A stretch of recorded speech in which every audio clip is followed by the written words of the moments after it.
buenas tardes a todos y a todas, bienvenidas y bienvenidos al Club de Amigos de la UNESCO de Madrid. Tengo la voz un poco tomada, entonces, bueno, igual pero vamos, yo como voy a hablar poco, que sobre todo Miguel es el que va a hablar. No, gracias. Me ofrecen un caramelo. Hoy presentamos, o tengo el placer de presentar a Miguel Manzanera Salaver, catedrático, doctor en filosofía, y vamos a presentar, digamos, con motivo, con la excusa, aportando el hilo del centenario del nacimiento de Manuel Sacristán, y digamos a ver 40 años, se cumplen las dos efemérides, centenario del nacimiento y 40 años de su fallecimiento este año, sería lo que... Pero bueno, el centenario de Manuel Sacristán aprovechamos para presentar aquí en Madrid, por lo menos en el CAUN, el libro de Miguel, que no nos conocíamos. Miguel es además socio de esta casa, que era un interpretaje, pero además es un compañero también del CAUN de Nosotros, donde hemos distinguido por las etapas vitales de militancia de cada uno en el Club de Amigos de la UNESCO. Hoy lo que presentamos es una versión pública, podemos decir resumida, la primera parte de la tesis de Miguel, y que ahora, digamos, se ha convertido en libro. Doctor en filosofía, como comentaba, curiosamente en su tesis, en el tribunal de la tesis, entre otros integrantes estaban Vicente Romano, antiguo presidente de esta casa y querido y conocido por muchos y muchas de nosotros. Entre antes he comentado nombres, entre otros también Tony Domene, si no me equivoco, y digamos, gente de nivel. Si quieres comentarlos todos, esperamos, porque no meter todos los nombres, pero bueno. Durante más de 30 años o 30 años profesor de filosofía en diversos institutos, sobre todo en Extremadura y en Madrid, especialmente en Extremadura. También ha tenido su implicación política, es una dirección a nivel de Extremadura de Izquierda Unida. Como os he dicho, también socio del CAUN, que además siempre, como reside en Extremadura, siempre que nos sale, digamos, en los listados de los que mandamos fuera de Madrid. Y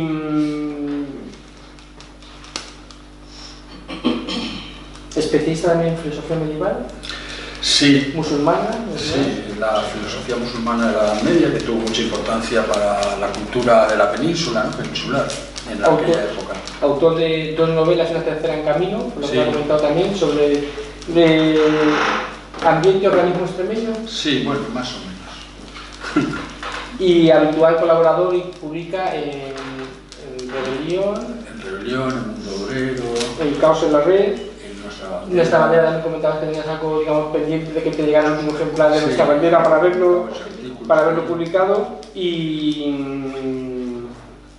pero como se está comentando, pues una vida intensa, digamos, también en estas últimas décadas, ya alejado de Madrid, porque digamos vivió, residió y también militó aquí durante la primera parte de su vida, la segunda parte en Extremadura.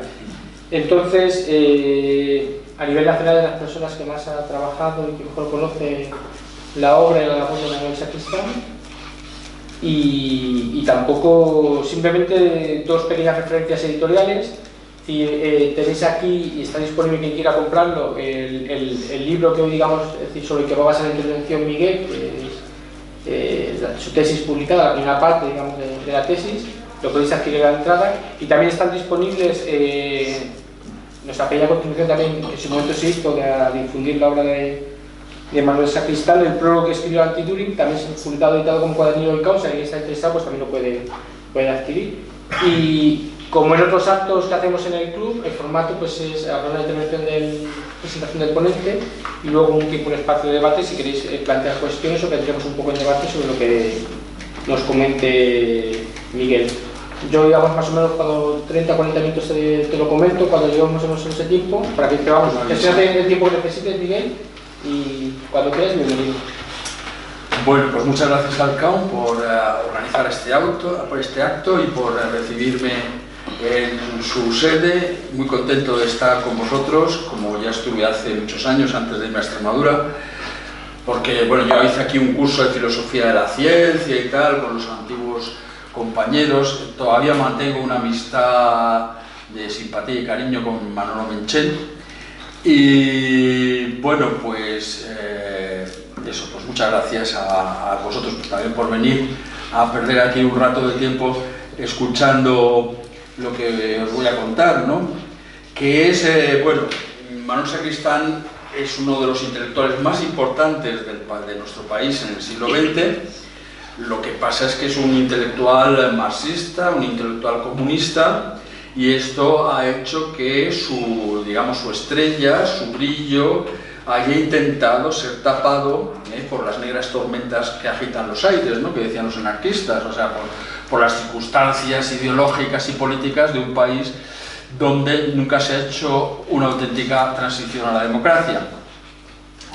Entonces, bueno, pues Sacristán nace en 1925 y estamos celebrando su centenario, y muere en 1985 sin llegar a cumplir los 60 años, le faltan una semana o unos días, ¿no? Entonces, en este centenario se están realizando una serie de actividades, un gran número de actos, de conferencias en universidades de todo el país. Aquí también, por lo visto, pues me han contado, se han hecho cosas en la Complutense, en la FIM, y bueno, pues también el CAUM quería participar en toda esta actividad y yo se lo propuse y les pareció estupendo, y a mí también. Entonces, hay que decir que Manuel Sacristán, como os comentaba desde el principio, ha intentado ser borrado, o han intentado borrar la figura de Sacristán de nuestra cultura, pero yo creo que no han podido, y está muy reconocido en nuestros días desde varios puntos de vista distintos, porque era un hombre muy polifacético, con muchos intereses intelectuales diversos que luego intentaré explicar. En Barcelona, sobre todo, es el núcleo fundamental del trabajo que se ha hecho sobre Sacristán, porque ahí hay discípulos muy directos y muy importantes, como son Juan Ramón Capella, Francisco Fernández Buey, Antoni Domènech y Víctor Ríos. Todos ellos intelectuales importantes, y Víctor Ríos especialmente porque ha sido, digamos, casi que la mano derecha de Anguita durante muchos años, y cuando Anguita deja el cargo por los problemas que conocemos, pues se fue a Venezuela y estuvo trabajando con Chávez directamente, y en un grupo de consejeros que incluía a Marta Harnecker, que es una de las investigadoras más importantes del marxismo en el siglo XX, incluso en el siglo XXI. Por otra parte, una siguiente generación, encabezada por Salvador López Arnal, han hecho un trabajo de investigación extraordinario, descubriéndonos una cantidad enorme de escritos y de textos que estaban, bueno, pues, si no perdidos, sí un poco marginados o entre papeles y sin estar bien organizados como editorial, o como libro o como instrumento de pensamiento. Y todo esto ha ido dejando un pozo importante a lo largo de las últimas décadas. También, por ejemplo, pues Gianni Pala o Domingo Curto han hecho trabajos muy interesantes, pero no solamente en Barcelona, sino incluso fuera de Barcelona ha habido también, quizás con menor repercusión evidentemente, pero la ha habido, de intelectuales importantes. Por ejemplo, José Sarrión Andaluz, al que mencionaba Luis hace un momento, que es ahora profesor en la Universidad de Salamanca, ha sido ya varias veces, pero ahora tiene ya la plaza fija, ha sido durante varios años allí, y por ejemplo en la Universidad de Cádiz, José Luis Moreno Pestaña, que dirigió una tesis de una investigadora chilena que vino aquí a investigar sobre la cultura del antifranquismo, María Francisca Cáceres. Y yo personalmente he trabajado este último año fuera de España. He estado en Cuba, donde se ha publicado este libro. Este libro es una edición, una coedición entre la editorial Irrecuperables de española, que son editores más bien anarquistas, pero que simpatizan con Sacristán, porque Sacristán tenía una vena de acercamiento al anarquismo muy importante desde su juventud, y luego cuando se vio el fracaso y los problemas de la Unión Soviética también volvió un poco a sus querencias anarquizantes. Él siempre ha sido un comunista, eso sí, pero hay comunistas que son anarquistas. Él no ha sido anarquista, él ha creído en el partido, pero como el partido resultó un fracaso, pues entonces, de alguna manera, en sus últimos años se acercó otra vez un poco a esas corrientes anarquistas, sin dejar de ser comunista. Bien, Sacristán, yo he estado también en México. Bueno, la otra editorial que ha publicado el libro se llama Editorial Historia, que es del Instituto de Historia de Cuba, que es una institución del Partido Comunista de Cuba. Es decir, es la otra, ahí se han hecho 500 ejemplares, se ha presentado en la Universidad de La Habana, en la Universidad de Santiago, en la Universidad de Guantánamo, en el Instituto de Filosofía, en fin, se han hecho actividades. También José Sarrión Andaluz ha estado en Cuba, ha estado en el Instituto de Filosofía, y luego en México. En México se ha presentado el libro y se han hecho unas jornadas de conmemoración del centenario en la Universidad Autónoma de Ciudad de México, que es una universidad relacionada con Morena, el movimiento de Andrés Manuel López Obrador, y que ahora dirige la presidenta de México, Sheinbaum.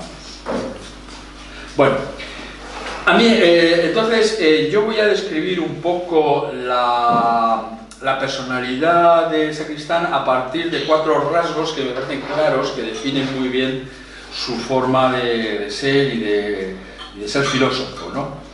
En primer lugar, la radicalidad, que es un rasgo característico del filósofo, de la persona que reflexiona sobre la vida humana, sobre su propia vida, sobre la vida social e incluso sobre las experiencias del mundo natural.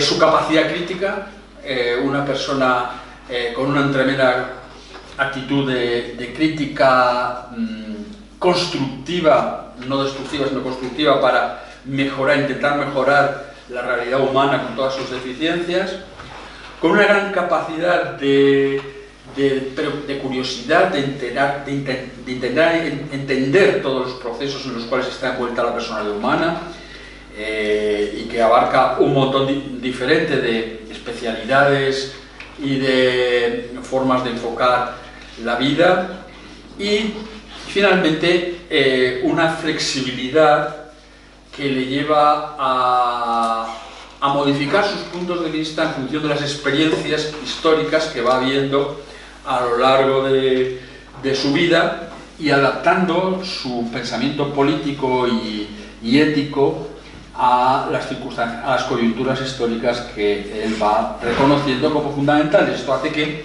su pensamiento no pueda verse sistemáticamente como un todo sistemático, sino como un proceso, ¿no? Esto es puramente dialéctico, esto es puramente la manera de interpretar la realidad humana por parte del marxismo. O sea que si queremos entender a esta personalidad, hay que entenderla como una evolución, como un desarrollo que no es independiente, sino todo lo contrario, que está inmersa en un flujo histórico en el cual intenta reflexionar y pensar y hacer una práctica coherente, porque el marxismo se resuelve en una práctica. Bien, en cuanto a la radicalidad, voy a empezar por ahí. Decía Francisco Fernández Buey en su comentario sobre la vida de Sacristán, una característica suya, decía Paco, es que llevaba las cosas siempre al límite, las discusiones las llevaba un poco siempre al límite, ¿no? Es decir, una persona que realmente buscaba siempre, digamos, las causas, qué pasaría si esto se prolongara de esta manera o de aquella otra, cuáles serían las consecuencias. Un poco esta era su actitud. Ser radical, decía Ortega, es tomar las cosas por la raíz, y el filósofo es radical, intenta buscar siempre la raíz de las cosas, de dónde salen, de dónde nacen, cómo se desarrollan. Y también lo decía Marx, aunque son dos formas completamente distintas de pensar, el conservadurismo elitista de Ortega y el radicalismo democrático de Marx. Sin embargo, los dos coincidían en que ese papel de la filosofía es buscar la raíz de las cosas, la radicalidad. También se puede interpretar esto de la radicalidad como un cierto idealismo. El idealismo, precisamente, es ese buscar qué es lo más esencial, lo más importante, cuáles deben ser los objetivos que debemos marcarnos en la vida, cómo debemos dirigir nuestra conducta para que sea buena, este tipo de cuestiones que tienen que ver con la práctica, con la orientación de la práctica, para ser más precisos, y por lo tanto con la vida moral y ética de las personas. Esta radicalidad, llevar las cosas al límite, es lo que le lleva a un enfrentamiento con las instituciones en las que participa. Por ejemplo, su enfrentamiento con el régimen franquista. Él es profesor de la universidad, luego será un editor, vive en la sociedad fascista, pero evidentemente siempre en rebelión, siempre en confrontación con esas realidades sociales. Y en este sentido, uno de los pilares de su pensamiento es el pensamiento por la libertad. ¿Qué es la libertad? ¿En qué consiste la libertad? ¿Cuál es el fundamento de la libertad? Que es una cuestión moral. Es decir, la moral se rige por la libertad. En este sentido, su pensamiento, como voy a insistir luego, tiene un rasgo kantiano fundamental. Y en segundo lugar, en el terreno del partido, cuando él milita en el partido, también tiene una confrontación con el resto de los compañeros. Uno de ellos, José Salas, dice en un comentario, en una carta, dice: es un personaje incómodo, es un personaje incómodo, es un personaje que nos pincha, es un personaje que no nos deja tranquilos con lo que estamos haciendo, con nuestras rutinas y tal. O sea, que era un personaje que estaba siempre ahí un poco de mosca cojonera, ¿no? Como decía un amigo mío. Entonces, ahora, ¿cuál es el motivo de esa actitud? ¿En dónde está la radicalidad? Está en la cuestión de la verdad. El Comité de Intelectuales de Barcelona, en la clandestinidad, edita una revista que se llama Veritat. Veritat en catalán significa verdad. Y el lema de la revista de la Veritat es revolucionaria. Es decir, la verdad es revolucionaria, que es un lema que no se inventa Sacristán, que ya está en Gramsci, pero que está incluso en La Salle, el sindicalista que hace el programa de Gotha y que se merece la reprimenda además en el programa de Gotha por sus limitaciones intelectuales, bueno, conceptuales más que limitaciones. La Salle es un personaje también enormemente importante para el movimiento obrero, lo cual no le libra de la crítica de Marx. Entonces, ¿por qué digo esto de la verdad? Porque realmente hay problemas importantes en el movimiento comunista del momento, ¿no?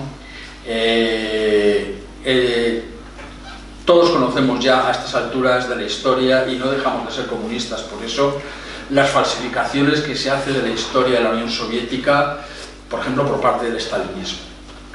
Y yo últimamente leía un libro de Trotsky sobre Stalin, que no lo publicó en vida, pero quedó como manual y tal, y alguien me lo pasó, lo han publicado ahora, y la verdad es que es infame, o sea, es un libelo, o sea, yo no puedo, o sea, a mí ahí Trotsky se me ha caído, no se puede hablar así, de esa manera, no, yo no comparto esa manera de hablar sobre Stalin, que podrá ser sus cosas buenas, sus cosas malas, pero que fue un producto de una sociedad en su momento histórico y que en realidad el stalinismo no es Stalin, es todo un movimiento de la sociedad soviética por determinadas circunstancias históricas que luego se demostraron que tenían su razón de ser con el tema de la guerra mundial y de la victoria de la URSS, ¿no?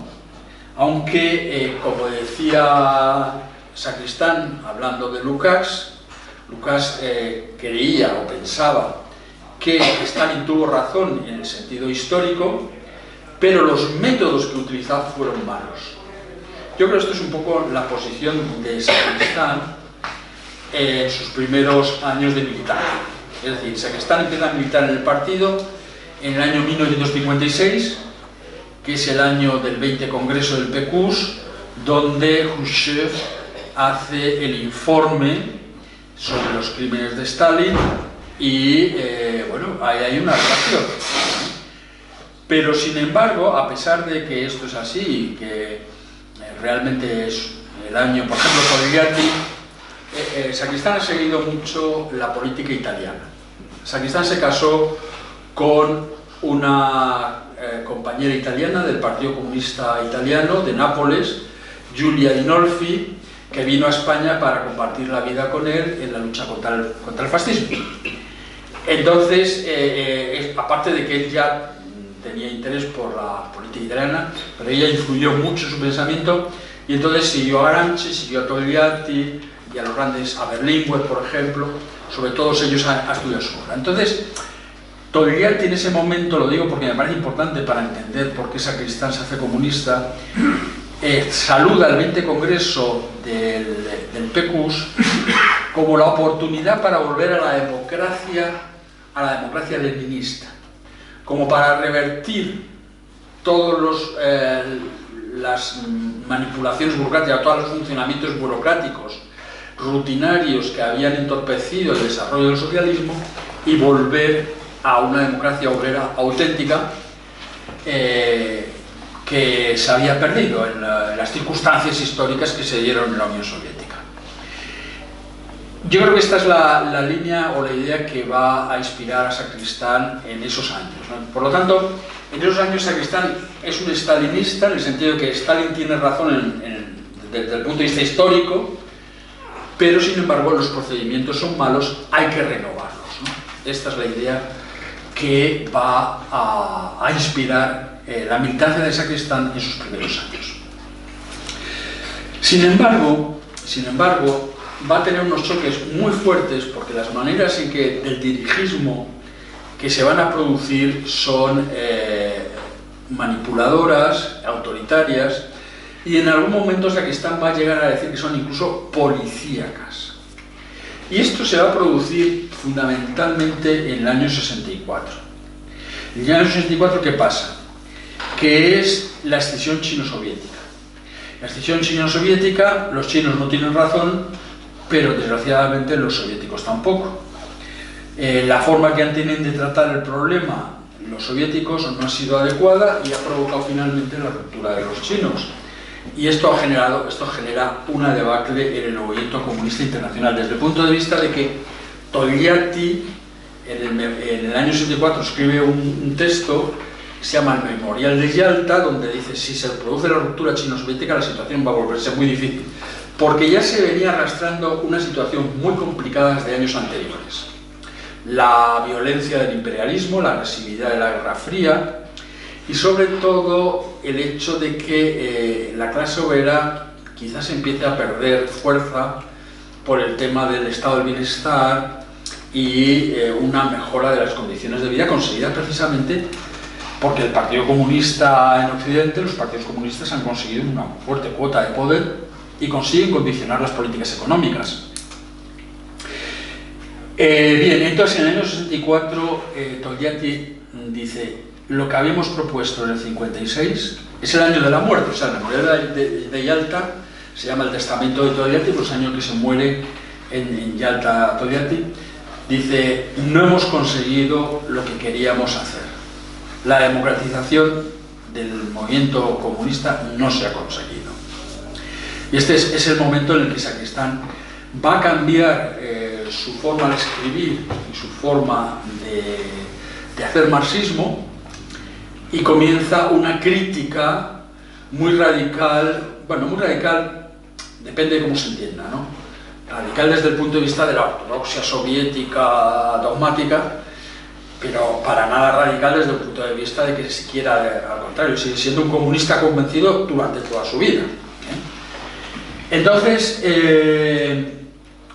esto es muy notable, es muy notable. Por ejemplo, en este libro que podéis comprar, este folletico que es el Pro Antidurum, que es uno de los textos que ha tenido más importancia para la formación del marxismo durante la época de Franco, se publica en el 64 y lo leímos casi todos los que estábamos en la izquierda. Yo tenía muy pocos años, pero ya leía cosas del marxismo, y que para mí fue fundamental.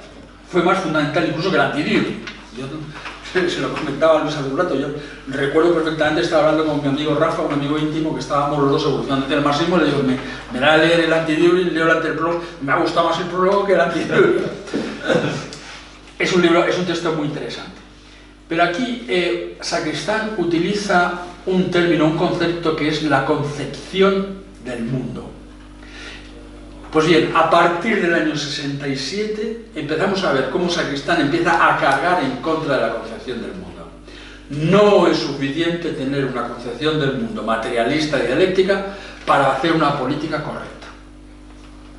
Y entonces, yo esto más o menos intento explicar en la tesis cómo cambia su forma de hacer marxismo, porque hasta ese momento él había hecho una serie de textos que eran más bien de carácter apologético, es decir, defendiendo el marxismo frente a sus críticos de carácter liberal o teológico y tal.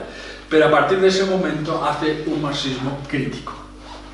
Y esto se va a ir pronunciando y desarrollándose a lo largo de toda su vida y a lo largo de todos sus escritos, porque precisamente la crisis del marxismo, la crisis del movimiento comunista, no va a dejar de profundizar y desarrollarse a lo largo de todo ese tiempo hasta llegar a ese momento terminal que es la disolución de la URSS, la disolución del Partido Comunista de la Unión Soviética, la disolución del Partido Comunista de Italia, etc., ¿no?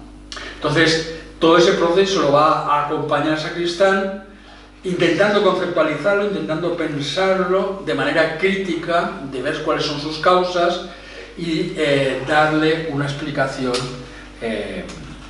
coherente y consistente a la situación. Las relaciones entre la verdad y la libertad son fundamentales desde el punto de vista filosófico para Sacristán.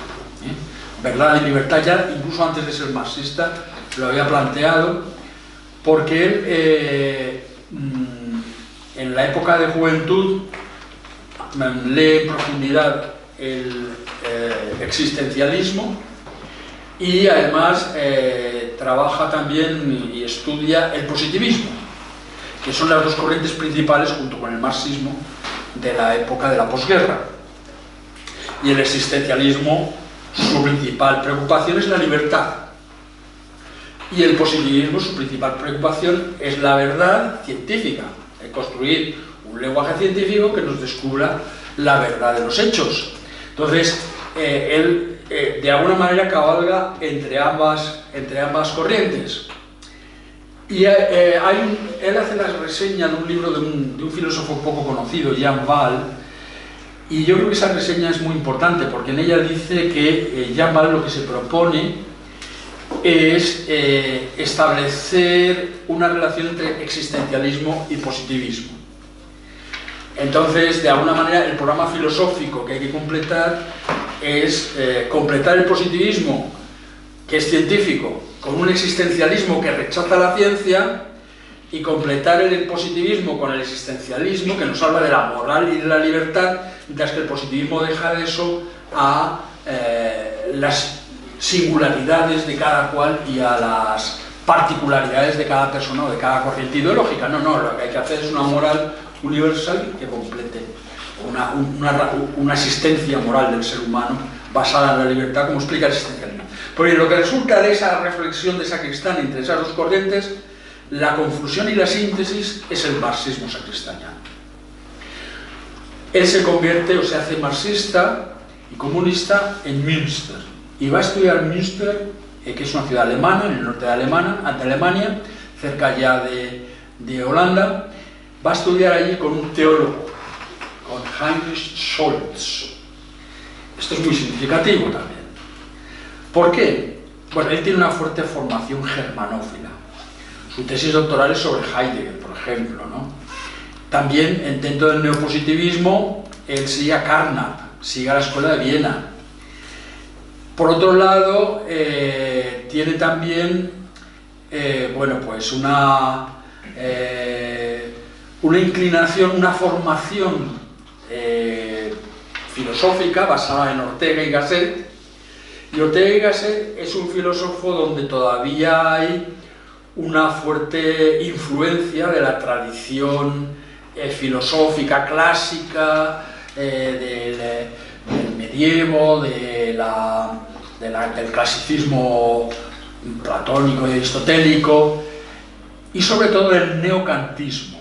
Es decir, una influencia kantiana importante. Como os digo, la influencia de Kant es muy importante en Sacristán. Bien, esto hace que Sacristán tenga una vena crítica muy importante. Recordemos que los textos de Kant son la crítica de la razón pura, la crítica de la razón práctica y la crítica del juicio. Pero cuando va a estudiar a Münster con un teólogo, se va a encontrar con un pensador que sigue enmarcando la filosofía en el pensamiento tradicional, en Leibniz y en las referencias platónicas y aristotélicas, que son la clave de la filosofía y el desarrollo del pensamiento filosófico europeo. Y esto también está presente siempre en Sacristán. Estaba ya más Platón que Aristóteles en su época de juventud y más Aristóteles que Platón a partir de su estancia en Münster y de su estudio de la lógica. Y el estudio de la lógica es muy importante porque digamos, los positivistas de la época, la escuela del Círculo de Viena, consideran que la lógica es el lenguaje en el cual se escriben las teorías científicas. Es decir, que si necesitamos un desarrollo científico, necesitamos conocer bien la lógica. Bueno, esto ya lo dice Aristóteles. Lo que pasa es que la lógica moderna está en función de una ciencia moderna, muchísimo más desarrollada, con mucha más experiencia y con muchos más conocimientos sobre la realidad natural. Pero además la lógica va a jugar un papel fundamental en el desarrollo de la revolución tecnológica que el capitalismo hace en el siglo XX, que es la informática, que es la cibernética. Todos los lenguajes de programación, toda la inteligencia artificial se basa en los desarrollos que previamente han hecho los lógicos teóricos, por ejemplo Bertrand Russell, que es otro de los referentes importantes de la filosofía de Sacristán, va a ser Bertrand Russell. Tiene un trabajo sobre Russell muy importante. Bien, entonces esto en cuanto a ese criticismo, como digo, nace de Kant. Él también ha leído a Hegel. Él, cuando habla de sus influencias principales, en algún texto que le preguntan y tal, dice: mi referencia fundamental es Kant, pero también la fenomenología del espíritu de Hegel. Bien, si vemos la evolución de la época clásica del clasicismo alemán, que va desde Kant hasta Hegel, Kant, Fichte, Hegel, con Schelling, Holder y otros y tal, lo que vemos es que cuando Kant responde al criticismo de Hume desde el punto de vista racionalista, hablando del a priori, el idealismo trascendental, lo que hace es exponer la realidad de un sujeto humano fundado en la libertad, capaz de transformar el mundo en función de ideales, en función de ciertos ideales de la razón. Porque la idea de sujeto que va a aparecer en Kant, no formulada con todas sus características o su esencialidad, sin embargo va a ser desarrollada luego en la filosofía clásica alemana, por ejemplo en Fichte. Fichte lo que hace es coger el sujeto kantiano, pero en vez de hacer que el individuo es un sujeto, que lo es, le va a añadir el sujeto también puede ser colectivo. Y entonces, cuando llegan las invasiones napoleónicas, hace el llamamiento a la nación alemana y nos habla de un sujeto colectivo, que es la nación alemana. El sujeto puede ser un conjunto de personas que se coordinan para llevar una acción colectiva en conjunto. Pero es que luego viene Hegel y nos dice: no, es que el sujeto puede ser la humanidad entera. Y cuando tenemos el sujeto, la humanidad entera, tenemos el absoluto, tenemos a Dios. Porque el absoluto de Hegel, en definitiva, no es nada más que Dios, pensado de una forma, digamos, no religiosa, no mítica, sino de alguna manera intentando racionalizar ese concepto, esa idea, ¿no? Claro, con eso Hegel lo que va a hacer es el último aborto metafísico, como decían Engels, Marx y Engels, ¿no? Es el último aborto metafísico. Era el último aborto en su época, luego ha habido más abortos metafísicos, pero en su época era el último. Entonces, ¿por qué? Porque Hegel nos presenta el absoluto como una realidad ya existente. Es decir, el absoluto de Hegel tiene todas las características del Dios teológico. Es una realidad que existe ya. no es un proceso histórico en el cual la humanidad va aumentando sus capacidades, sus conocimientos, su experiencia sobre el mundo, en una especie de asíntota, como decía Engels, ¿no?, hacia el infinito, pero que nunca llegará a tocar esa totalidad. Una asíntota, ¿sabes lo que es? Una asíntota matemática, ¿no? Sino que ya el absoluto ya existe. Claro, con esto está volviendo a los presupuestos teológicos del pensamiento, y por eso Marx y Engels, en el Manifiesto Comunista, dirán: el futuro será el socialismo o la destrucción de las clases en lucha. Es decir, el futuro no está garantizado, ese absoluto no existe, puede suceder todo lo contrario, puede suceder la destrucción de la humanidad, que estamos al borde de ella con las bombas atómicas y con las guerras que estamos viviendo, con la agresividad del imperialismo en contra del bloque asiático, que es mi interpretación de la coyuntura histórica que estamos viviendo. Bien, otro aspecto importante de Sacristán, como he dicho, es la enorme pluralidad de intereses que tiene en su reflexión filosófica. Ha hecho lógica. Su manual de lógica ha sido uno de los elementos más importantes y con un impacto más fundamental en la cultura española en los años 60. Y fue uno de los que primero impulsaron los estudios de lógica en nuestro país, que hasta ese momento había habido algunos ensayos y algunas cosas, pero no ha tenido la repercusión que tuvo este manual.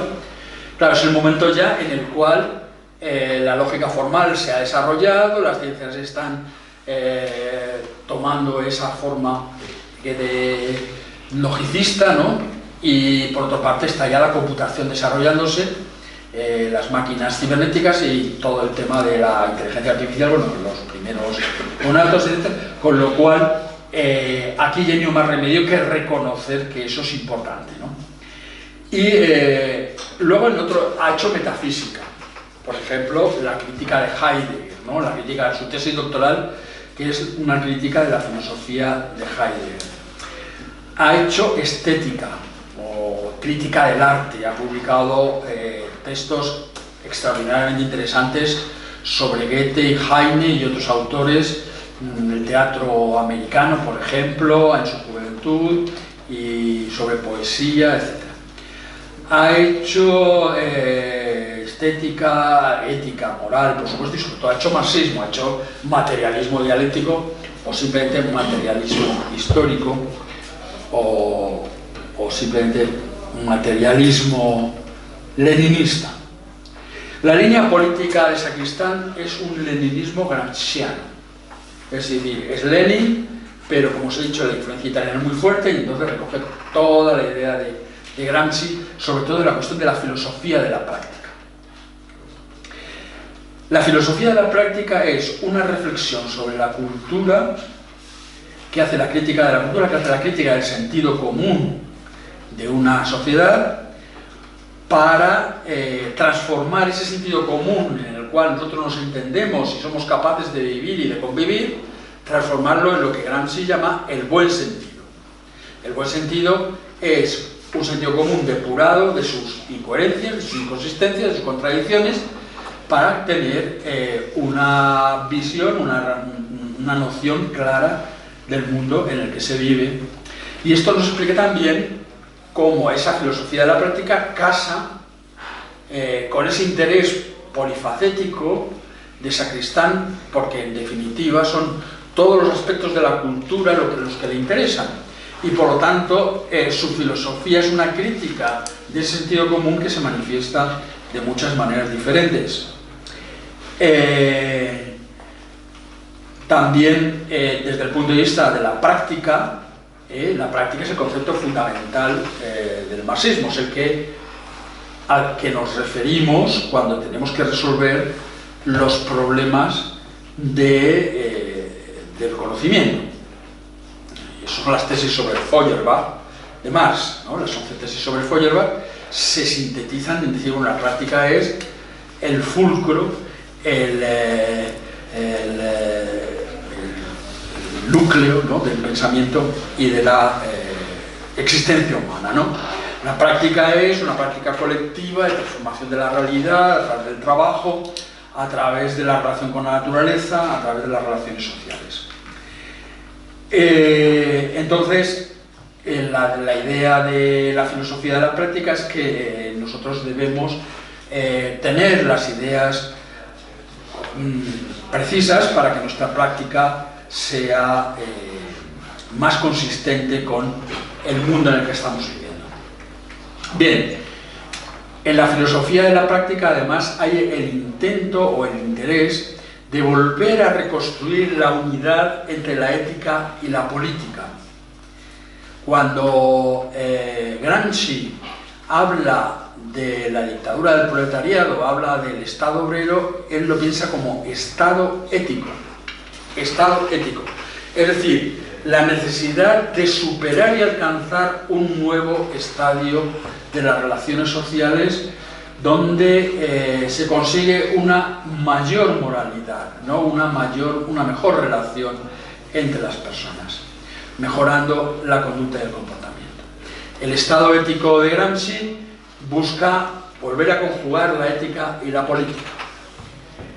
Esta es la idea de Aristóteles, es la idea de los griegos, es la idea de Sócrates, es la idea de la República ateniense, es la idea del proletariado republicano en Atenas que conquista el poder derrotando a la clase aristocrática. Y esa unidad de ética y política, que es la filosofía práctica en Grecia, sin embargo se va a romper en el Renacimiento. Por ejemplo, en Maquiavelo.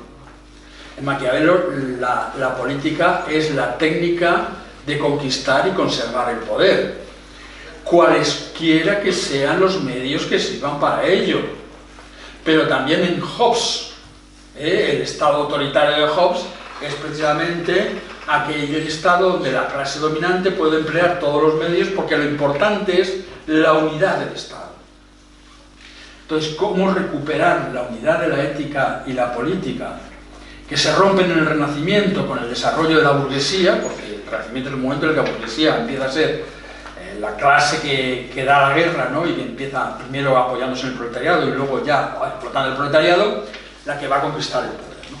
Este es el problema fundamental de la filosofía práctica, de la filosofía de la práctica. Y finalmente, la idea de que Sacristán ha sido capaz de adaptar todo el pensamiento del materialismo histórico a los momentos y las coyunturas que ha ido viviendo.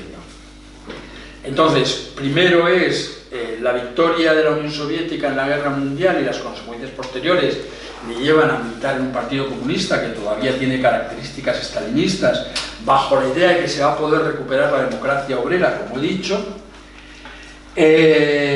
Pero eso se rompe precisamente cuando Togliatti dice cuidado, esto no lo estamos consiguiendo, y cuando su propia experiencia le da la idea de que es verdad. Y luego la crítica que él va haciendo del marxismo y de los errores que va detectando en la práctica comunista no dan resultados positivos. Decía algo así como el SUC es el partido donde militaba, el Partido Socialista Unificado de Cataluña, es el reino de la autocrítica inútil, es decir, donde no sirve para nada hacer una crítica porque uno entra por un lado y sale por el otro, un oído y sale por el otro, o sea que no hay mismo. Y entonces no sirve realmente para hacerlo, y todo esto le lleva a una crisis del marxismo que va siendo cada vez más aguda y más grave, y que él va detectando a partir de sus experiencias en el SUC, en el Partido Socialista Unificado de Cataluña, y en el PP. Es la crisis del 64, que os he explicado como una escisión chino-soviética, tiene otra faceta que no he comentado hasta ahora, que era la defenestración de Khrushchev y la sustitución por Brezhnev, que supone la consagración de la burocracia soviética, y que en el Partido Comunista de España y en el SUC tiene una consecuencia tremenda. Carrillo aprovecha esa crisis de forma oportunista para expulsar a una serie de intelectuales fundamentales, que son Claudine y Semprún en el Partido Comunista, y Soletura y Francesc Vicens en el SUC. Y entonces esto crea un problemón en el Partido Comunista y en el SUC. Porque Sacristán, que es el dirigente de la célula de intelectuales del SUC, se encuentra con que la mayor parte de sus compañeros no comprenden por qué se está expulsando a Claudilla Semprún. No creen que las argumentaciones del resto y de la mayoría sean suficientes como para hacer esa expulsión. Y de alguna manera se produce un proceso casi fraccionalista que hubiera podido costar la expulsión de todo el comité de intelectuales. Entonces Sacristán, que de alguna manera está entreviendo que está de acuerdo con, que tiene cartas además, que yo las tengo, están en el archivo del partido, o sea que se puede comprobar y que yo las he investigado y que están publicadas en mi tesis doctoral en la segunda parte de documentos. Sacristán, que está más o menos de acuerdo con sus compañeros del comité de intelectuales, pero sin embargo su objetivo fundamental es salvar ese comité, evitar las expulsiones para mantener un trabajo que se había estado llevando y que en Cataluña, en Barcelona, estaba dando frutos muy importantes. Las movilizaciones estudiantiles, que en el año 66, por ejemplo, van a dar lugar a la capuchinada, el crecimiento del sector intelectual, la influencia entre los intelectuales del SUC. Entonces va a intentar por todos los medios salvar al comité de intelectuales diciendo, bueno, sí, hemos hecho un poco de trabajo fraccional, pero no tiene mucha importancia, vamos a intentar evitar. Y entonces en el partido, que están a punto de expulsar a Sacristán y a todo ese grupo del partido, bueno, vamos a tomar las cosas con calma porque Sacristán es muy importante, es un intelectual fundamental con mucha influencia y vamos a intentar salvar los trastos. Y entonces se consigue mantener la situación, continúa, digamos, el proceso de crecimiento, de desarrollo y consiguen, por ejemplo, la movilización espectacular de la capuchinada en Barcelona ya en el año 66.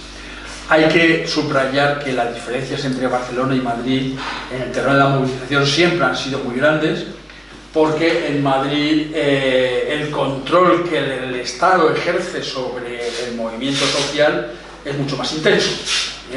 Barcelona está allá, además hablan catalán, hablan polaco, que no se entiende, ¿verdad? Y entonces no se les hace mucho caso y tienen un poquito más de libertad, ¿no? Con todo con eso, ¿no? Pero bueno, luego lo que pasa es que tienen una burguesía que es una traidora, ¿no? También es verdad eso, ¿no? Recordemos que la financiación del golpe fascista lo hizo la Lliga Catalana. Bueno, el caso es que, bueno, Sacristán va a ver la crisis del marxismo ya desde ese momento, pero no va a saber explicársela desde el punto de vista marxista. Porque quizás él tiene momentos de lucidez y tiene ideas que son como intuiciones que son muy valiosas, pero que no acaban de formar un cuadro consistente de la crisis del marxismo y la crisis del movimiento comunista.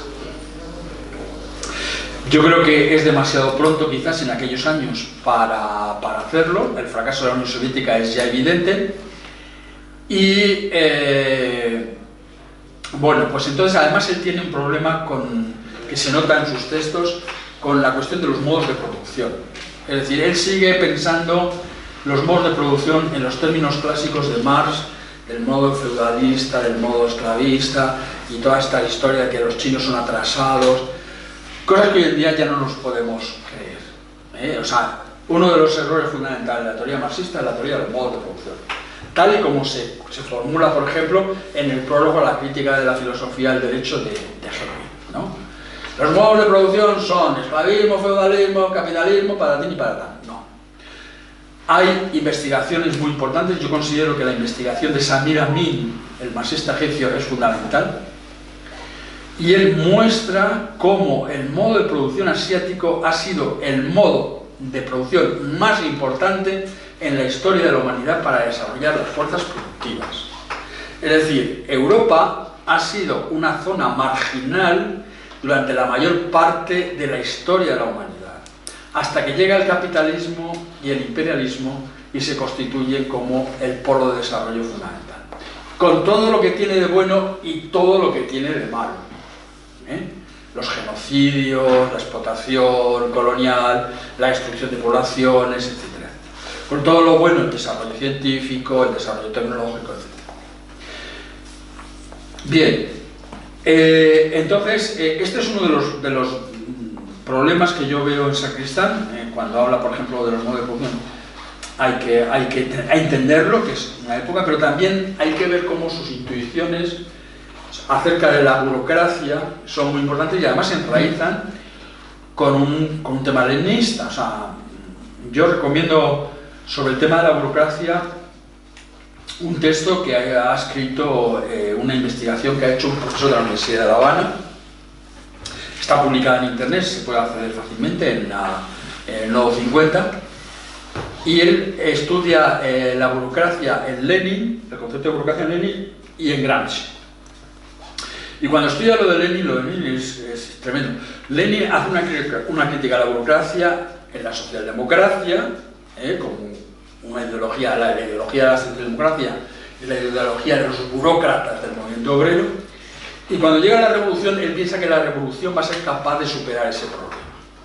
Pero pasados unos años, ya en el año 21, ya empieza a decir, no, cuidado, esto vuelve a ser el problema fundamental. Si nos vamos a la teoría de Samir Amin y lo contrastamos con esta experiencia de la Unión Soviética y de cómo lo ha interpretado Lenin, vemos que el problema es que la revolución anticapitalista, que no se produce en Occidente, sino que se produce en los márgenes de Occidente, bajo un concepto de nacionalismo y de cultura nacional, nos lleva a darnos cuenta que esa revolución anticapitalista no conduce al socialismo, o no inmediatamente, no sabemos si a largo plazo, porque todavía queda mucho para que eso se resuelva, sino que conduce a una estructura burocrática. Es decir, conduce a lo que ya existía antes de la dominación capitalista. Es una recuperación de un Estado burocrático que ya fue tradicionalmente el modo de producción fundamental en esas regiones y que sirvió además para desarrollar las fuerzas productivas de una manera muy eficiente, muy eficaz.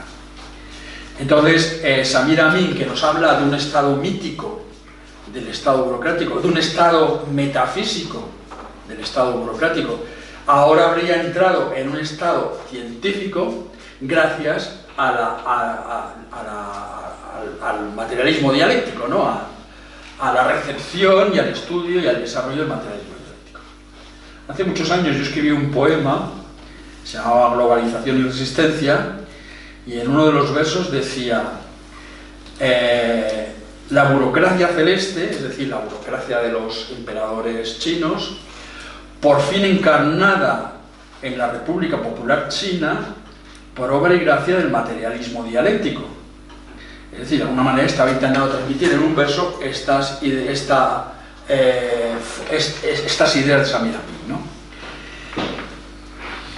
La cuestión fundamental para mí en estos momentos de la coyuntura histórica es saber si ese Estado burocrático orientado al socialismo, al menos en teoría, realmente conduce hacia esa solución o no.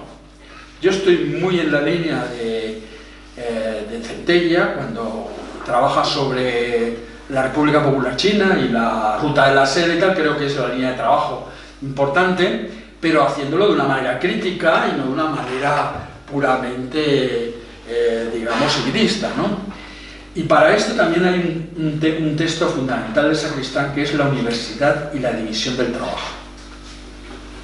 Y en este texto Sacristán nos dice: la organización de las fuerzas productivas en el capitalismo imperialista, en el capitalismo liberal, es la organización, la formación social de la manufactura, es decir, del siglo XVIII, que todavía pervive por las resistencias de la clase dominante a transformar esas relaciones de producción. Pero estamos en la época maquinista y en la época cibernética. Ya en el siglo pasado probablemente esa forma de relación, esa formación social estaban caducadas y por eso es posible la Revolución Rusa, pero se debe sustituir ese tipo de relaciones, esa formación social, por otras relaciones que no dejan de ser capitalistas, es decir, que no van a acabar con la división social del trabajo entre una clase dominante y una clase subalterna, una clase intelectual y una clase que se dedica al trabajo manual, pero que tiene que basarse no en el criterio de la jerarquía, que es el criterio de la manufactura, gracias a la propiedad privada, es decir, el propietario tiene una capacidad y una autoridad suficiente como para imponerse sobre los trabajadores. Ese principio hay que desecharlo, sino sobre el principio de la funcionalidad. Es decir, el trabajo tiene que organizarse de forma que las funciones que se realizan sean lo más consistentes y coherentes posibles, de forma racional. Y él asociaba ese principio de funcionalidad en las relaciones de producción y en la división social del trabajo como una circularidad. Es decir, los trabajadores deben poder circular y los trabajos no pueden ser fijos para toda la vida, sino que tienen que ser posiblemente transformados. Bueno, yo creo que ese principio está en nuestros estatutos, los estatutos del partido, los estatutos de Izquierda Unida, cuando dice que un cargo no puede sostenerse en el puesto más de 2 legislaturas. Lo que pasa es que muchas veces no hacemos caso de nuestros propios estatutos, ¿no? Desgraciadamente. Bueno, pues entonces yo creo que ya estoy acabando y simplemente decir que desgraciadamente esa visión de la crisis del comunismo y la crisis del marxismo va a llevar a Sacristán a distanciarse del Partido Comunista y a militar en los movimientos sociales, porque quizás realmente, a pesar de que él siempre ha mantenido que la clase obrera es el elemento fundamental de la lucha política emancipadora en función de los ideales racionales de la especie humana, por el papel que juega en sus relaciones con el medio natural, a pesar de que él siempre se ha sentido comunista, dice, yo soy más comunista que marxista, lo de marxista viene después, a pesar de eso, él se ha alejado del Partido Comunista porque además aparecen otros nuevos problemas que no estaban en la época que Marx escribió, pero que probablemente también hay que resolver: el problema del feminismo, el problema del ecologismo, el problema del pacifismo, que no estaba resuelto en la Unión Soviética, ni está resuelto ahora mismo en la República Popular China, por la presión imperialista, ya lo sabemos, pero que no deja de ser un problema importante. Entonces, estas cuestiones, estos nuevos problemas civilizatorios que aparecen en el siglo XX y que todavía son fundamentales, ¿no? O sea, en nuestro país el gran cambio que trajo la Constitución del 78 ha sido la emancipación de las mujeres desde el punto de vista moral y ético, ¿no? de las relaciones sociales. No ha traído la emancipación del trabajo, desgraciadamente, pero sí ha traído importantes avances para que las mujeres puedan ser autosuficientes, autónomas y puedan decidir su vida de forma autónoma, ¿no? Como sujetos históricos, como sujetos sociales, ¿no? Como personas. Y bueno, pues yo creo que ya con esto he dicho bastante, no sé si he pasado el tiempo. 50 minutos te iba a dar el toque, o sea que ya 50 minutos. Estás en plazo. Muy bien, muchas gracias, Miguel.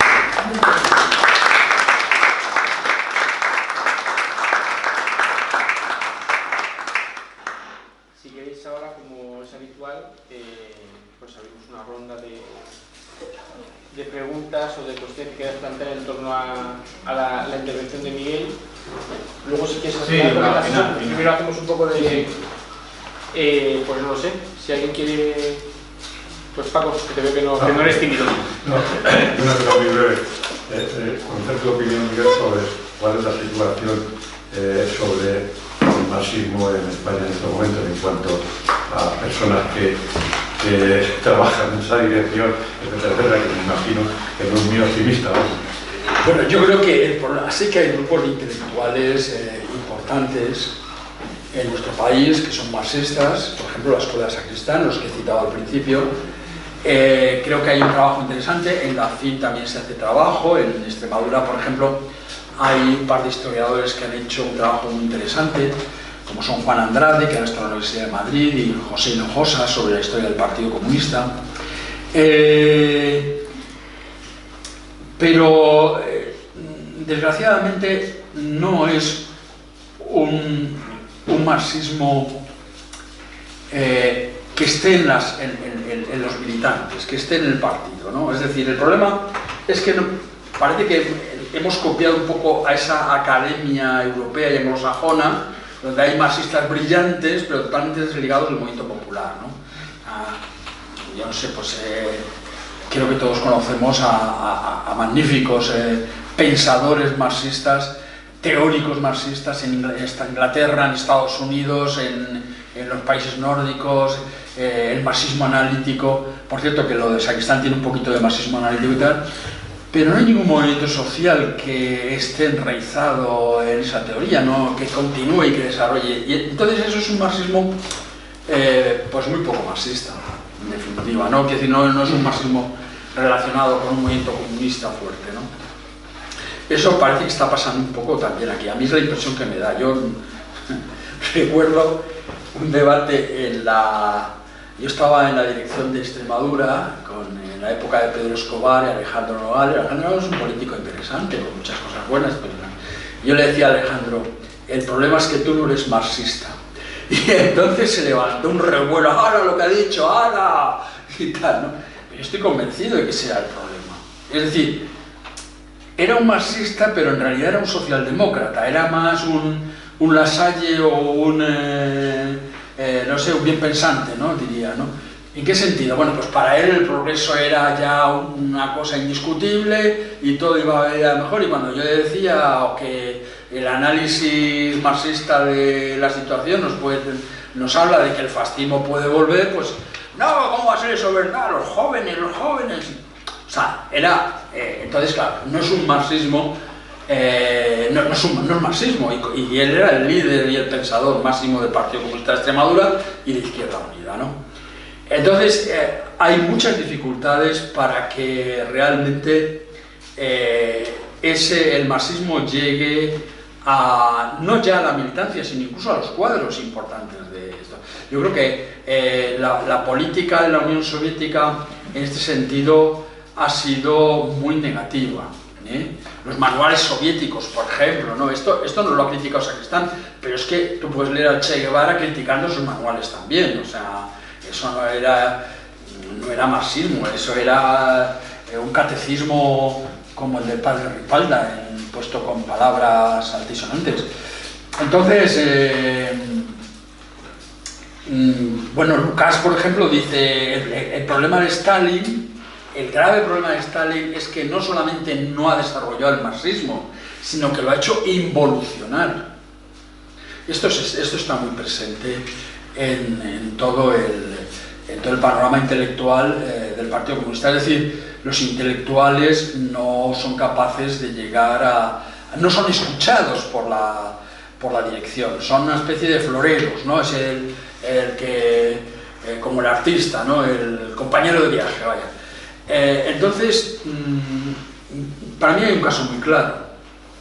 ¿Por qué el marxismo, por qué el Partido Comunista, por qué Izquierda Unida no son capaces de enraizarse en el 15M y transformar este país, aprovechar esa fuerza de los jóvenes que se han dado cuenta de repente de que el sistema está en crisis y darle una salida progresista?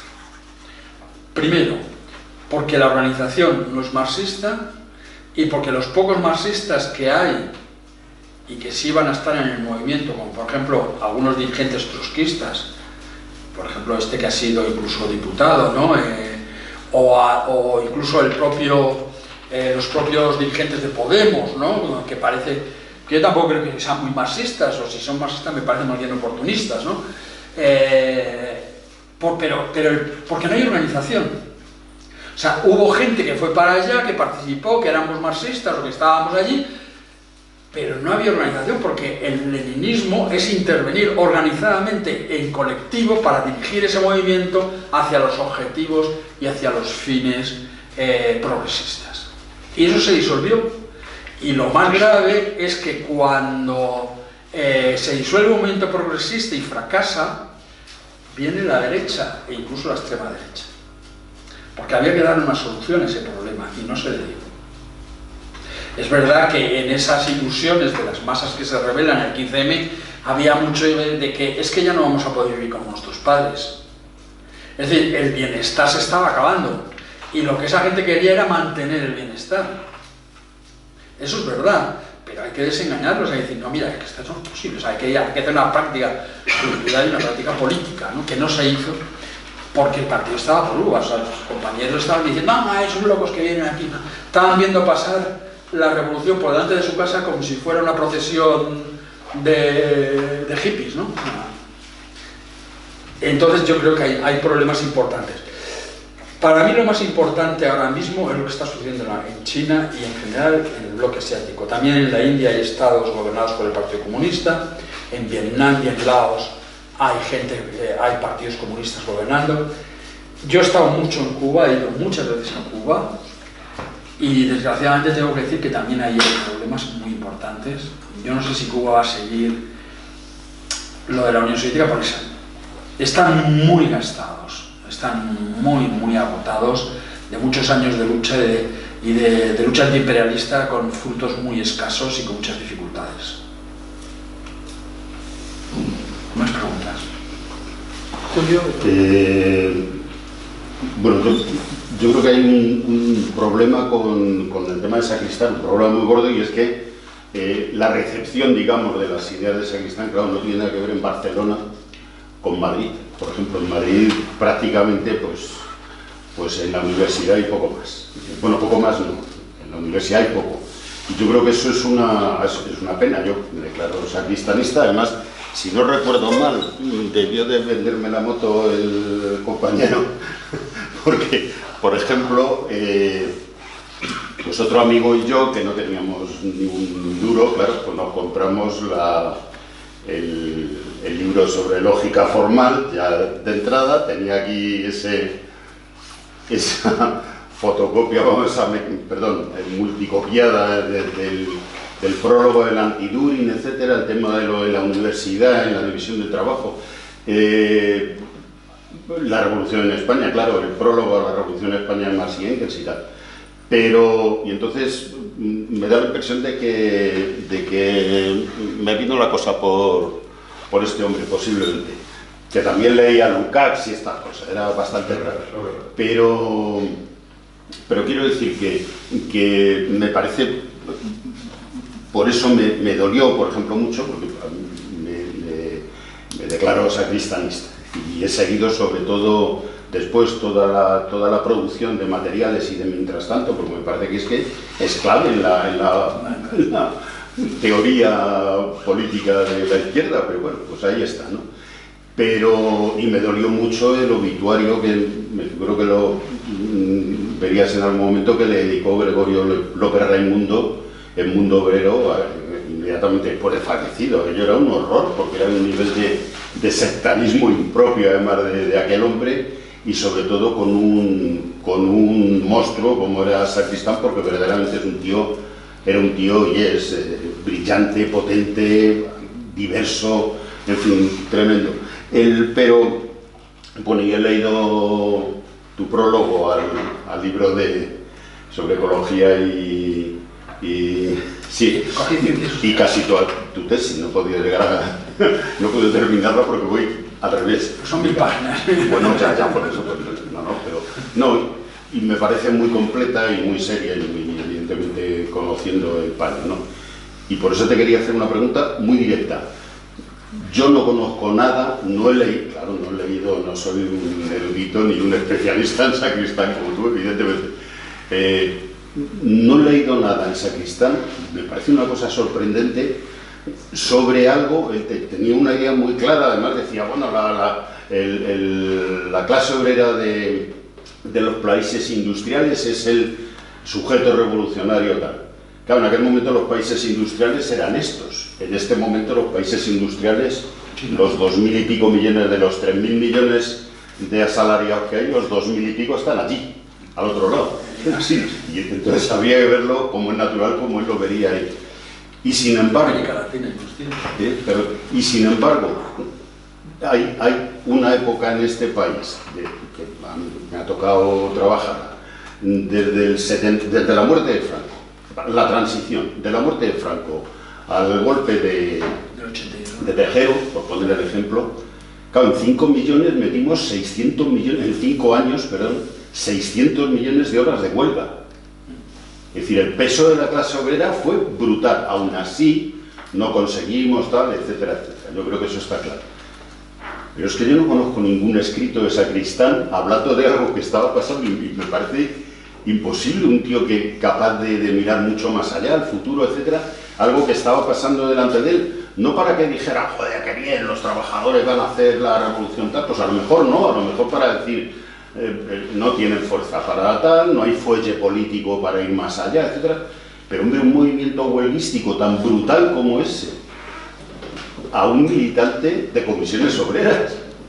No, en ese momento ya no era militante del PSUV ni del PC, pero a un militante sindicalista a lo mejor lo hay, y si lo hay me voy a buscarlo rápidamente a ver qué dice, pero es de esas cosas que me deja un poco, pues como decías tú ahora, lo del 15M, ¿no? Que no se haya debatido en ningún sitio. No hablo de las iniciativas, hablo del 15M como tal, quiero decir, ¿no? Es decir, sí, bueno, aparte de algunos artículos de materiales donde él es muy pesimista ya, o sea, él, por ejemplo, y en los artículos que se publican mientras tanto, y que están en el volumen de pacifismo, ecologismo y política alternativa, ¿no?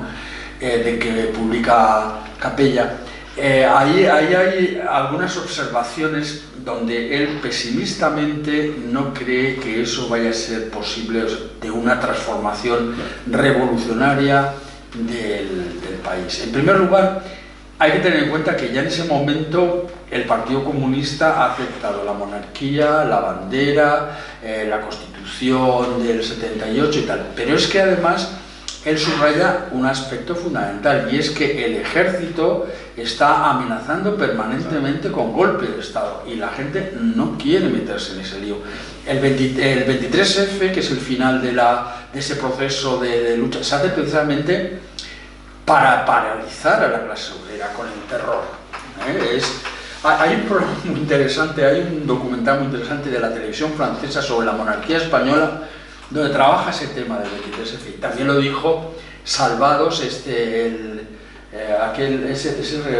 ¿cómo se llama el reportero este? Jordi Évole. En Salvados también hizo un programa, dice, o sea, Jordi Évole dice, no, es que el 23F lo planifica la monarquía.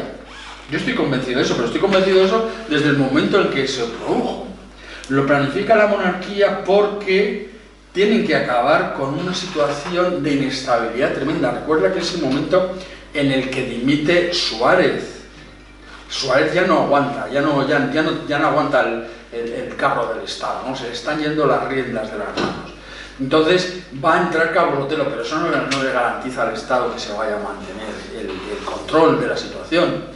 Entonces cuando pegan el golpe, asustando a la gente. Yo me quedé asombrado aquella noche del 23F, que por cierto estaba con aquella compañera que está allí de pelo gris, en un SEAT recorriendo Madrid, y lo que me asombró fue que no había nadie por las calles, en vez de despertar una protesta popular. Pero claro, esa era la reacción típica del pueblo español, en general, de todos los pueblos de España, por decirlo así, que en aquel momento, yo me acuerdo que los fusilamientos del 25 de septiembre, por ejemplo, que despertaron en toda Europa un furor en contra de la dictadura, porque esto no puede seguir así, porque ya está bien y tal, igual, incluso hubo asaltos a las embajadas en Bélgica y en Lisboa y tal. Sin embargo, aquí todo el mundo se metió en casa, se metió en su eso y no quiso saber nada. Incluso el 14D, la gran huelga que hubo en el año, fue lo mismo, la gente se metió en casa y luego sí, por la tarde salió a pasear, ¿no? Todo el mundo se pararon hasta los relojes, como decíamos antes, ¿no? O sea, la guerra civil ha dejado un pozo y la represión posterior, ¿eh? La posguerra fue violentísima. O sea, hubo un genocidio, ahí ya no había una resistencia militar que justificara la cantidad de asesinatos que se cometieron después, ¿no? Y de la represión violentísima que se hizo contra eso, pero claro, el régimen no podía mantenerse de otra manera, evidentemente. Esa enorme violencia ha dejado en el inconsciente de nuestra nación, de nuestros pueblos, un reflejo instintivo a la pasividad. Yo creo que es un poco esto, ¿no? Entonces, Sacristán no cree posible que toda esa movilización vaya a dar un cambio fundamental en el país. Yo lo veo así. Creo que esa es la razón. Y los pocos comentarios que hace, que no son muchos, porque él ya está en el movimiento ecologista, ya está buscando otras salidas y tal, y porque además ha visto que la Unión Soviética ha hecho una evolución que no es aceptable desde el punto de vista de la razón, del progreso humano, está un poco inhibido en esos terrenos. Está inhibido y lo que dice, no, es que la clase dominante tiene una frase, yo creo que es un artículo de Materiales, la clase dominante va a poder obrar como quiera, va a poder hacer esto como le parezca mejor, no va a sufrir un proceso de desestabilización. Él está convencido de ello. Es que realmente, o sea, si vemos la situación, es que la policía, el ejército, los jueces, todo el sistema está intocado en ese momento. La clase obrera está ejerciendo una enorme presión sobre el Estado, es verdad. El 9 de huelgas fue impresionante, pero no fue capaz de transformar la situación. Todavía hoy en día el ejército es fascista, la policía es fascista, los jueces son fascistas todavía, después de ¿cuántos años de democracia? De democracia entre comillas. Es la única explicación que puedo. Sí, bueno, aunque luego tengo que hacer ese anuncio, ¿vale? El tema de Afganistán, me ha encantado tu conferencia, ha sido muy grata y siempre es una alegría que se reivindique a un maestro como Sacristán a estas alturas, que debería ser mucho más conocido, ¿no? Bueno, yo quería plantearte varias cosas para, si te apetece, pues me des respuesta, me des réplica o pases de todo. Bueno, una cosa que quería comentar, lo que decía el compañero sobre que aquí en Madrid a Sacristán se le conocía y se le conoce más en la universidad que en los partidos sindicales.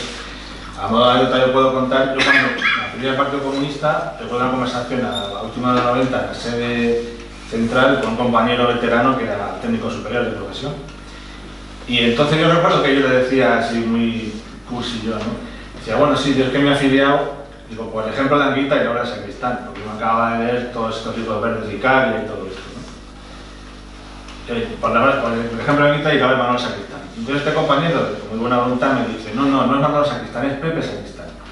Y entonces, digo, sí, también sé que Pepe es camarada, pero yo me refiero también al profesor Manuel Sacristán, que dice que no.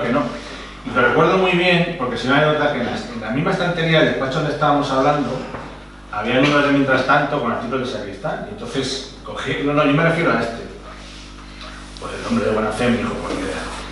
Y era un señor veterano en el partido y era un técnico superior de formación y de profesión, ¿no? Pero, un poquito después de eso, siendo alumno de la carrera de filosofía en la Autónoma de Madrid, Sacristán no existe, no existe ni para los profesores ni para nadie. O sea que censura y olvido por todas partes. Luego, no puedo recordar en qué año deja Sacristán el PSUC. Me imagino que él ya no estaba para el 78, para el 9º Congreso, con el eurocomunismo, todo aquello, creo que ya no estaba hacía tiempo, ¿no?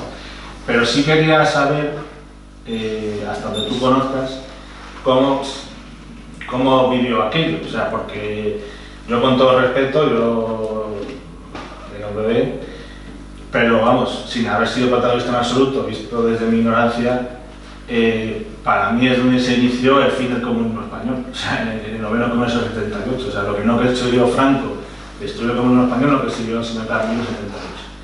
Perdón si me paso, no quiero ofender a nadie, pero prefiero ser honesto, a que se me lleve la contraria fundamentalmente. Luego, cuando has mencionado a los genios carpáticos Sacristán, hay uno que lo has mencionado que a mí me maravilla, que lo descubrí en el libro que dedicaron López Arnal y otro autor, que recopilaba, imagino que no todos, sino solo algunos, de los cuentos y de los poemitas que le escribía su hija Vera, y que yo recuerdo especialmente un detalle que me conmovió mucho cuando leí, que él tenía con cargo de conciencia de que muchas noches, por su militancia y eso, no podía estar cuando su hija de niña se acostaba por la noche, ¿no? Y entonces ya en previsión de eso le dejaba poemitas escritos debajo de la almohada, ¿no? Y en ese libro de López Arnal y otro colador, que no recuerdo el nombre, se reproducen muchos de ellos y son, o sea, de una humanidad y de un cariño que realmente parece maravilloso. Luego otra cosa, o sea, yo por Sacristán tengo, o sea, a mí leerme esos libros para ver si una experiencia más fecundas a nivel espiritual prácticamente en mi vida. No solamente de aquellos libros, también muchos de los que él tradujo, yo en aquella época me leí todo lo que tuve al alcance traducido por él. Y sigo leyendo la teología de Gramsci traducida por él. En su momento, cuando me leí su traducción de la Santa Oración de Lucas, también me impactó muchísimo.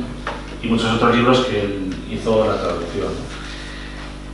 Y que en aquella época el único impacto así poco comparable entre autores españoles que me dejó flipando fue Filosofía de la Praxis de Sánchez Vázquez, ¿no? Que lo sigo leyendo. O sea que le tengo una devoción personal de primera, ¿no? Dicho esto, yo una conclusión que he sacado, con todo respeto, que prefiero ser honesto y que me lleve la contraria fundamentalmente, creo que Sacristán, en todo su pensamiento sobre lo que era la Unión Soviética, no tenía ni puñetera idea. No tenía ni puñetera idea, y esto lo digo por razones personales y familiares. O sea, uno de los regalos que me ha hecho en la vida es ser familiar de personas que han nacido, han crecido y se han educado en la Unión Soviética, y de su testimonio, que pasa de largo de 100 personas, la percepción que se ha tenido en España, pero no solamente la propaganda grotesca del franquismo, la propaganda grotesca luego del neoliberalismo, sino por el propio Partido Comunista de España, y como su mejor cabeza, Don Sacristán, no tenía ni idea. O sea, sí, y a veces la biografía, pues, que tenemos todos, nos juega estas pasadas. O sea, si Sacristán, en vez de casarse con esa ambiente italiana, se hubiera casado con una rusa, pues probablemente pues hace desde la vida haber tenido una percepción muy distinta de la Unión Soviética. Una versión basada en la realidad. O sea, la versión que tiene Sacristán de la Unión Soviética es que no es real.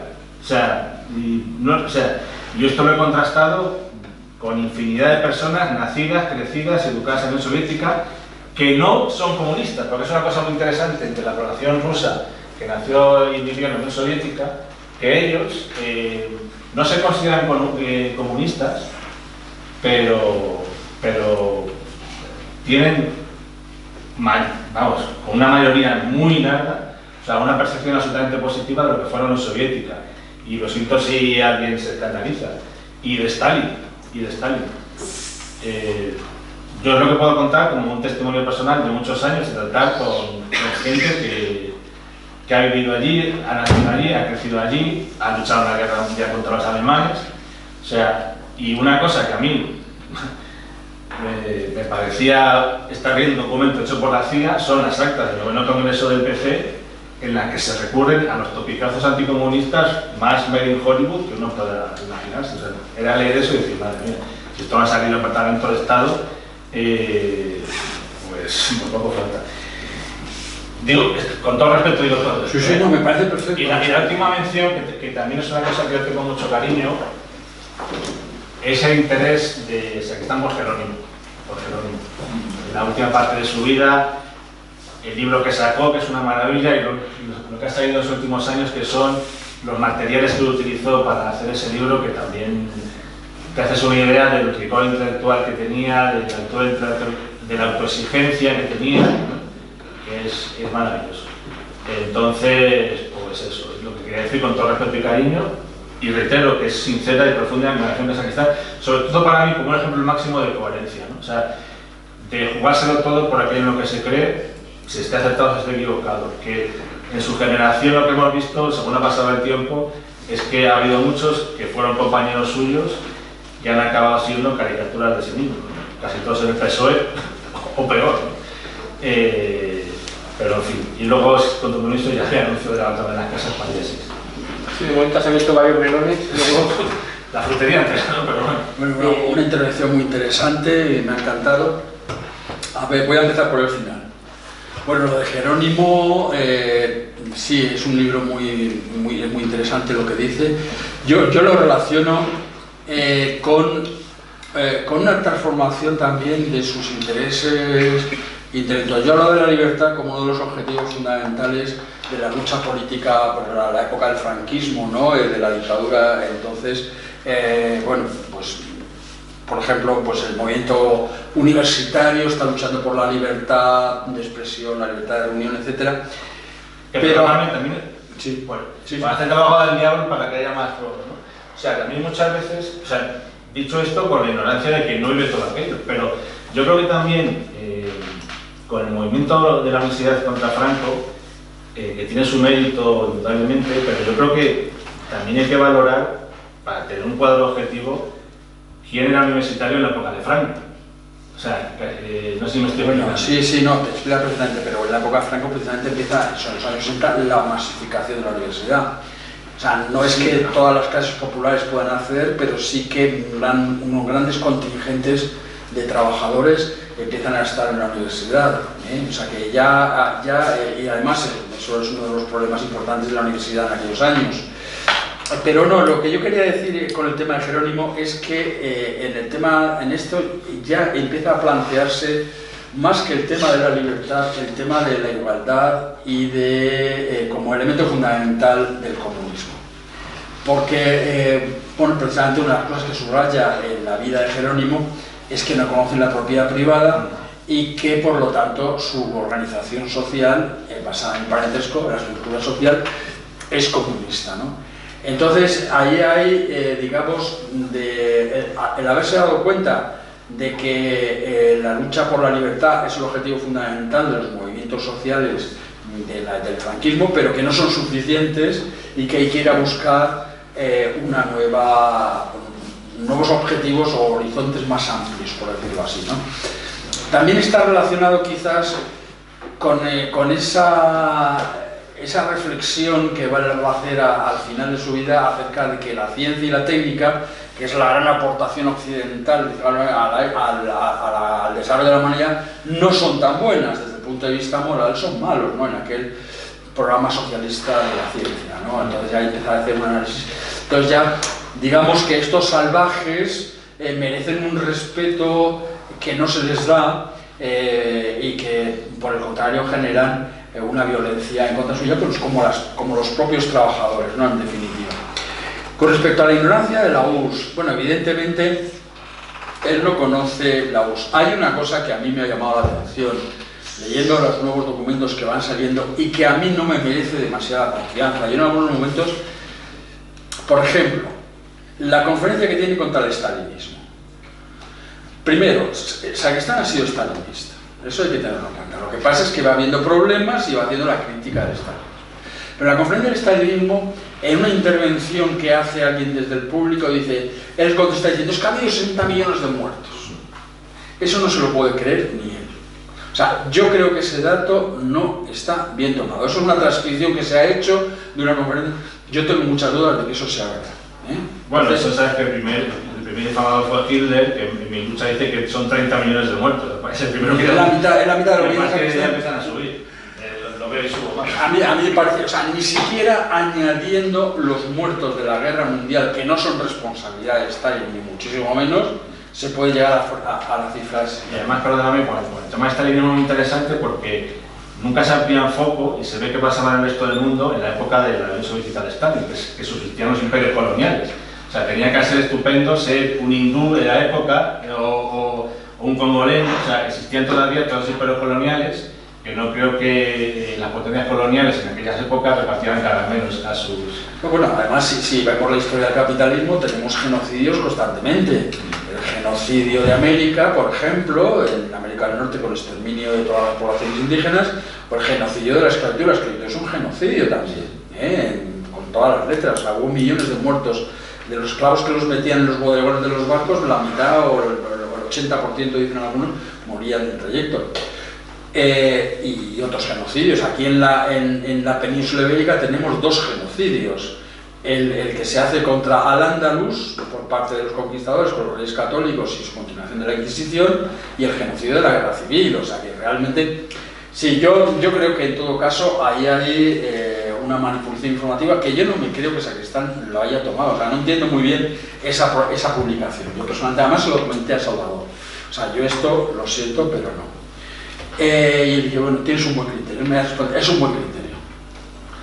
Bueno, pero él sí que ha sido estalinista, lo que pasa es que luego ha hecho, pero sus críticas a la Unión Soviética no son por cuestiones culturales. Mejor dicho, son por cuestiones culturales. O sea, ¿por qué fuentes tenía? No, vamos a ver, él tenía las fuentes de que había leído a Zdanov y el Zdanovismo, y había leído la Deutsche Zeitschrift, por ejemplo, que es una revista que se publica en la República Democrática Alemana y que la lee desde el principio. Él conoce a los autores. Pero no sabía nada del pueblo ruso. Bueno, que no estamos hablando del pueblo ruso, estamos hablando del tipo de marxismo que se produce. Entre profesores. Vale, entre profesores, vale, de acuerdo, pero él lo que critica fundamentalmente es eso, y además piensa que eso está impidiendo el desarrollo de las fuerzas productivas en Rusia, y piensa que la revolución informática no se puede hacer en Rusia porque hay impedimentos de carácter ideológico y dogmático. Eso es lo que dice. Y en todo caso, eso a ver, eso es verdad. No entremos en un diálogo. Claro. No tiene sentido. Por razones obvias. Porque tú ya has dicho lo que piensas, que estás a favor de la Unión Soviética y él está contestando. No insistas en que estás a favor de la Unión Soviética. Bueno, pensaba porque que ya ha quedado claro. Ya ha quedado claro que no va el diálogo. Yo agradezco Yo creo que la claro. advertencia. No hace falta de más seguridad. No sea necesario.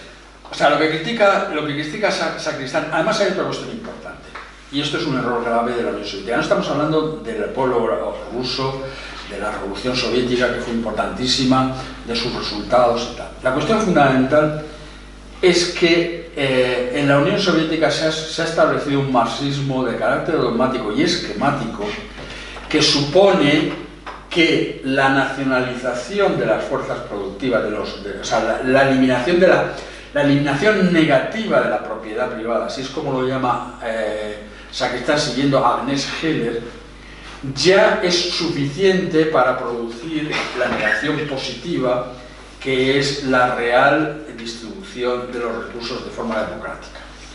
Entonces, él observa la reconstrucción de la burocracia y de las relaciones jerárquicas en las relaciones entre comunistas en la Unión Soviética, y no lo observa directamente, lo observa a través de sus resultados y sus consecuencias en el Partido Comunista. Es la crisis de Claudín.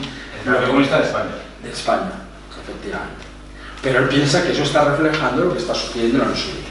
Bueno, pues me tendrás que explicar luego en un diálogo ya personal tus ideas acerca de eso, porque a lo mejor yo estoy equivocado, pero eso es lo que él está haciendo, ¿no? Y entonces, realmente, lo que yo creo que le da la razón a Sacristán es que, y esto lo dice también, la Unión Soviética se está quedando retrasada en el terreno del desarrollo de las fuerzas productivas. Y eso es porque no hay una suficiente claridad de ideas acerca de los fundamentos de la ciencia. Esto es lo que dice Sacristán. No habla del pueblo ruso, ni habla de las relaciones entre los ciudadanos rusos, y en algún momento, como digo, hay ideas que si las dijo están equivocadas, y eso lo comparto contigo, y que probablemente no las dijera, y que alguno de sus epígonos está haciendo ahí, arrimándolas a su salida. Esta es mi opinión, no puedo certificarla, es una opinión muy poco fundamentada, pero lo que sí que está fundamentado es que 60 millones de muertos no los hubo, eso es para mí claro, ¿no? En cuanto a su militancia del SUC, mira, la conversación que yo tuve con López Raimundo, que es verdad que ese obituario despertó iras furibundas en Barcelona. ¿Pero qué pasa? ¿Que lo puso a parir o qué? Dijo cosas que no debía decir. Cuando yo estuve en Barcelona, López Raimundo me dijo: nosotros consideramos que Sacristán fue siempre miembro del partido, porque no rompió el carnet. Claro, cuando se lo contaba a Capella decía, pero qué cabrón, o sea, pues para ellos sí que había roto con el partido, ¿no? Pero sobre todo fue ese obituario lo que chafó realmente algo que no tenía por qué serlo. Si tú piensas que era un miembro del partido, no hagas ese tipo de cosas, ¿no? Entonces, ahí hubo, yo creo, una metedura por parte de pata de López Raimundo. Ellos dijeron, a mí me dijo esto, pero es verdad que tanto Francisco Fernández Buey como Capella consideran que él ya no era del partido. Perdona. Francisco Fernández Buey dice en un punto, es sobre todo Capella, quizás, pero dice en un punto, no, porque su objetivo era crear comunismo tanto dentro como fuera del partido, es decir, que estaba con un pie dentro y un pie fuera. Esta es la opinión exacta que dice o sea, que realmente no hay una ruptura con el partido, hay un distanciamiento, pero que no deja de colaborar con organizaciones del partido, etc. En cuanto al eurocomunismo, a ver, Sacristán tiene un texto muy definitivo, muy claro, que es la crítica del eurocomunismo, y la descripción que hace es la extrema derecha del stalinismo, ¿no? La definición que le da del eurocomunismo. Bueno, posiblemente pueda criticarse esa definición, ¿no? Estaría bien que se hiciera observaciones y que esto lo escribieras y que se publicara para que podamos leer esas opiniones, porque a lo mejor pueden aportar alguna luz acerca de la propia posición de Sacristán, ¿no? Pero bueno, la crítica del eurocomunismo es radical, o sea, llamar extrema derecha a un maestro es un poco también ofensivo, no todos sabemos de la extrema derecha. Entonces, bueno, pues, por ejemplo, el texto, él no habla del 9º Congreso del PC en ningún momento, pero sí que habla del 5º Congreso del SUC. Y en el 5º Congreso, lo has leído, él está con la base obrera, que es capaz de revelarse, pero que no es capaz de eliminar la enorme influencia que los cuadros estos tienen sobre el resto de la organización. Y la primera pregunta, no me acuerdo porque no la he notado, No, yo creo que... o la observación primera que... No, sí, la observación de los problemas infantiles. Bueno, sí. Cuento que es una cosa... Del humanismo de Sacristán, yo creo que es un elemento central de su pensamiento y su personalidad. No fue una pregunta, fue una referencia a la decreto de Sacristán. Sí, lo de la Universidad Española, o sea, realmente aquí se le da ninguna... Hubo un momento en el que podía haber, yo no sé, con Jacobo Muñoz, tuvo una relación que fue con el que hizo materiales, incluso la primera tesis doctoral, o sea, a Sacristán le rescatamos desde Madrid, desde la Universidad de Distancia. Es decir, cuando yo hice quinto de la carrera en la UNED, hice la asignatura de Historia de la Filosofía Española, hice un trabajo sobre Sacristán, y Andrés Martínez Lorca, que llevaba la asignatura, me dijo: ¿por qué no hacer la tesis sobre Sacristán? Me ha gustado mucho tu trabajo y tal. Bueno, entonces me liaron y hice la tesis. Bueno, en ese momento yo llegué a Barcelona, me dijo mi director de tesis, que era Ripalda. Mira, Ripalda era mi director de investigación, con lo cual tenía un enchufe directo con las becas, ¿no? Y me dice Ripalda: vete a Barcelona, habla con Capella, y si él me te da el visto bueno, te doy la beca. Me fui a Barcelona, hablé con Capella, y Capella dio el visto bueno. Pero lo que me dijo Capella fue lo siguiente: estaba a punto de tirar la toalla. Es decir, había un ambiente contra Sacristán que se había creado en general, entre otras cosas con lo que el mundo, pero en general entre los intelectuales, liando con un tipo tal, un tipo muy dogmático, muy severo, muy poco. Yo creo que sí, por su coherencia, como Sacristán era un monumento a la coherencia, ponía en evidencia a todos los que... Sí, evidentemente, ese es un... Pero lo que quiero decir es esto, ¿no? Que realmente él luego se peleó con Jacobo Muñoz, y yo no sé hasta qué punto. Hay un autor peruano que trabaja mucho con... Ahora no recuerdo el nombre porque ya tiene una edad y las cosas se le olvidan. Trabaja con Jacobo Muñoz, ha trabajado mucho con Jacobo Muñoz, y él decía que ahí la culpa la tuvo Domènech, que Domènech es un intelectual importante. Yo he leído y he estudiado su libro de la ética de la política, un libro magnífico, pero a nivel personal es un poquito metepatas, por decirlo de una forma suave, ¿no? O sea, que parece ser que él tuvo la culpa del distanciamiento entre Jacobo Muñoz y Sacristán. No lo sé, o es posible que el proyecto se agotara en sí mismo y la revista Materiales. No, pero la revista Materiales es una revista muy buena. Y Nous Horizons, ¿no? Nous Horizons, ¿no? Nous Horizons. Nous Horizons de la revista del SUC, sí. Del SUC. La creó, ¿no? No la creó el Partido Socialista Unificado de Cataluña. Sí, él la dirigió durante unos años. No todo eso me sonaba. Y eso evolucionó hacia el mientras tanto, creo, ¿no? Sí. Sí, era una revista buena, pero Sacristán tiene algunas críticas, porque la dirección hacía un poco lo que le daba gana. Entonces él era el director, pero luego resulta que el número lo sacaban ya. En fin, yo creo que las críticas que Sacristán hace a la burocracia del partido, del SUC, son muy serias, muy bien fundamentadas, y explican en buena medida pero yo iba a decir una cosa antes que no me habéis dejado. A ver, en mi opinión, el problema del marxismo en la Unión Soviética es que ellos consideran que por el mero hecho de hacer la propiedad colectiva de los medios de producción ya estaban en el socialismo.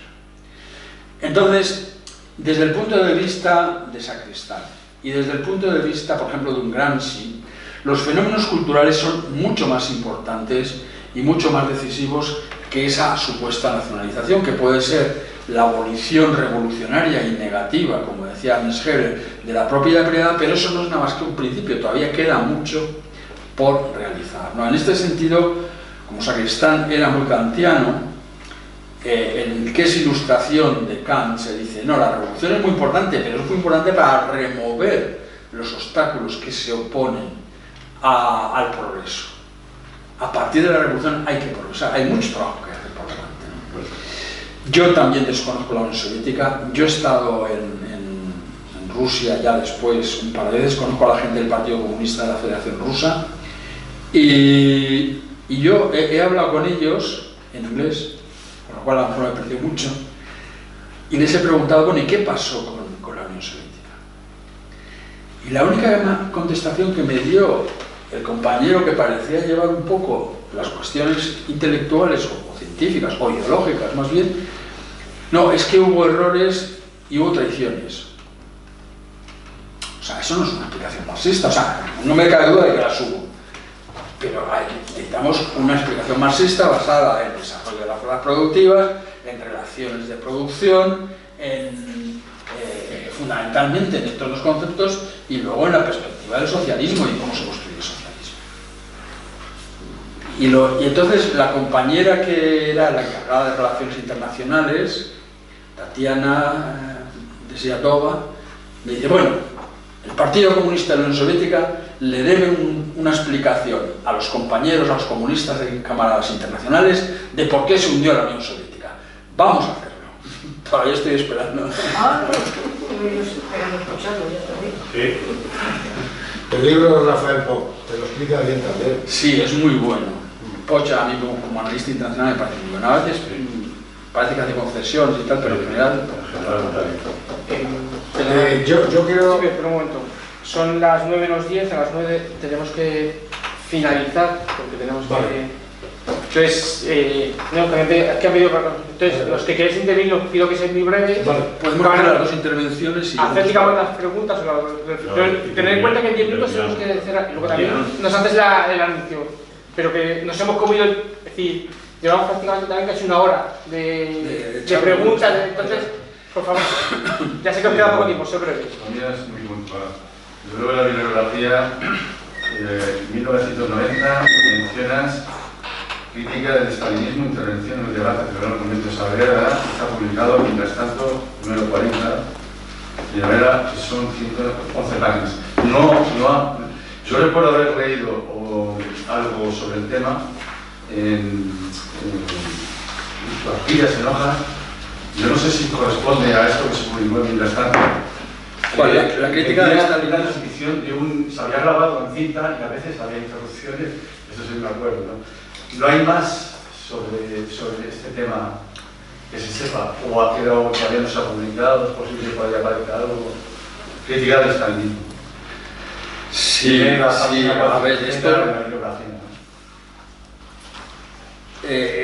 esto es a lo que me estaba refiriendo yo ahora cuando discutía con el compañero, precisamente, ¿no? Es decir, eso se ha publicado, creo que es en 5 conferencias, no, en 6 conferencias, ¿no? Es el libro de las conferencias que están, creo que está ahí, ¿no? Mientras tanto, primero se publicó en mientras tanto. Sí, primero se publicó mientras tanto en 1800... No, 1900 no puede ser. O sea, 1990. 1800 sí que no puede ser. 1990, sí, perdón, estaba yo. Pero es que se ha vuelto a publicar. Y en esa publicación, esta nueva publicación, se ha publicado también el coloquio. Y en ese coloquio, en la contestación a una pregunta del público, se comete esa burrada de hablar de 60 millones de muertos provocados por Stalin. Eso está, yo creo que está en ese libro que se publicó que se llamaba... No, pero no me suena que sean 6 conferencias. Ahora no te puedo decir en cuál.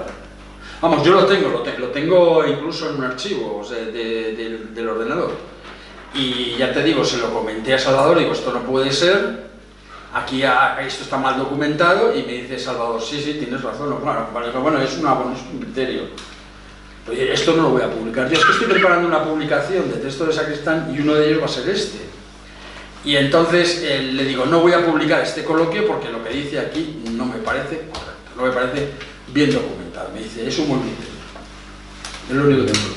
Bueno, ya por terminar, mencionas en otra bibliografía cartas sobre el marxismo, el comunismo y el neosindicalismo. En la conferencia, cuando he llegado, hablabas de que Sacristán se prestaba a dialogar con los anarquistas. En este caso, entonces, bueno, hay más marxistas que han intentado hacer este diálogo. Y hay anarquistas de los anarquistas, quien ha intentado llevar a cabo este diálogo, pero en ambas posturas hay posturas muy reticentes. Sí, claro. Pero la única mención es esta. Lo digo porque las bibliografías son muy útiles, ¿no? Sí, bueno, a ver, Sacristán de joven ya tenía una inclinación hacia el anarquismo. Por ejemplo, él empieza a leer un autor francés cuyo libro es Karl Marx, autor maldito en la URSS. Entonces, ahora no recuerdo. Pero Rubel, Maximilian Rubel. Puede ser Maximilian Rubel. Rubel, ese. Rubel. Rubel acaba de leer que es un anarquista marxista.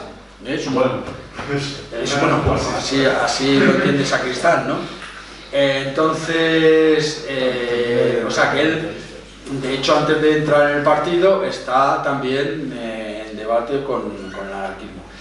Y luego, posteriormente, entra en ese debate con el anarquismo, y en su último tiene algunas referencias. Él dice que el anarquismo es la metafísica del movimiento obrero, no en sentido despectivo, sino en el sentido de que en el anarquismo se mantienen los valores y las perspectivas de los ideales revolucionarios que a veces en el marxismo o en el comunismo se pierden por las circunstancias en las cuales los comunistas intervienen en la sociedad y entonces tienen que hacer concesiones y compromisos que hacen que los ideales queden pospuestos o eliminados, ¿no? Pero sí, ese debate con Martínez Alier es el fundamental en ese sentido, ¿no? No hay muchos más, ¿no? Hay menciones del anarquismo. Sí, Fernández Buey también trabajó algo así. Sí. Mira, yo no conozco a Manuel Sacristán, lo conozco a través de la revista Mientras Tanto, que justamente estoy suscrito desde el número 40, desde el número 40, o sea, desde el año 85 más o menos, cuando muere Sacristán, y lo conozco pues, sobre todo por Juan Ramón Capella, que fue profesor mío en Derecho, ¿sabes? Habrás leído la biografía suya, ¿no? Pues sobre la práctica de Manuel Sacristán, que es decir, sí. Bueno, pero quiero decir que no conozco a Manuel Sacristán, he leído el prólogo, por ejemplo, o artículos sueltos, ¿me entiendes? Pero no he leído ningún libro suyo, ¿sabes? Y lo único que te quería preguntar es ¿de qué va el libro? Porque yo me he mirado el índice un poquito, ¿sabes? Y es una biografía, pero contextualizada en su época, desde jovencito hasta que fallece. Bueno, la idea es hacer una biografía intelectual, es decir, ver cuáles son sus ideas fundamentales y cómo va evolucionando en función del contexto histórico.